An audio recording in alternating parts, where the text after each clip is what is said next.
بسم الله الرحمن الرحيم halkan waxaan ku duubayaa gabayga Sursuur waxaan ku halqabsanayaa nin saaxiibkay ah oo la yiraahdo Ibraahim Umar Seef Dheere wuxuuna ku bilaabanayaa sida tan siinka gabay Ibraahim oo baryahan waan ka saahiday ma samaynin maansooyinkan saakumayn jiray waan ka soomanaa gabayadii dhaxalka leeysiiyay balaan maanta sidhiiskiyo ka furo qofalkiyo suunka Soomaaliya dunyadan ma arag qolo sideenaaye sawaariiq dad baa suubiyo keenay suukaha isisaarka laamyeerigiyo suunka iyo shaarka dad baa u sarakaco waqtigan geeyay samadaas safar baa la galay oo cirka loo sikanayaa innagana sakiin wali ma arag axad mar soo saara iyadoo sidaasaan haddana qalad sameynaaye ruuxii samaan wada ayaan xididda siibnaaye Soomaali Sursuur bay galeen oodan oo samay ummadana la usama bixi waan saluugsaday sidaan barisamaadkii ahayn waad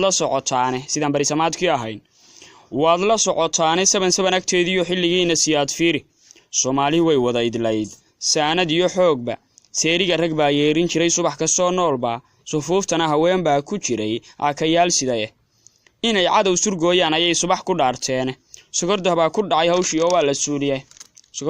hawshiyo waa la suuliyay ragga seerikii qaato waa laga samraa maanta haweenkana midii qaadsidaan darajo siinay hawadan saraan qayb lahayn sida ay soo gaadhay oo ina siyaad kuuriyada uu ka soomiyay maantana sunta lagu qufaa laguna saaray Soomaali Sursuur bay galeen oodan oo samay ummadan alla usama bixi waan saluugsaday haasawuhu samaan buu lahaa dhaqanka Soomaali waalid yarad la siiyaan naqiin hadalna loo saafo si xaraga leh baa lagu ogaa guri in loo seeso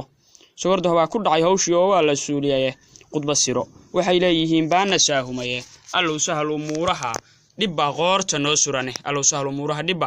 qoorta noo surane gabayga Sursuur intaas baan ku gabagabay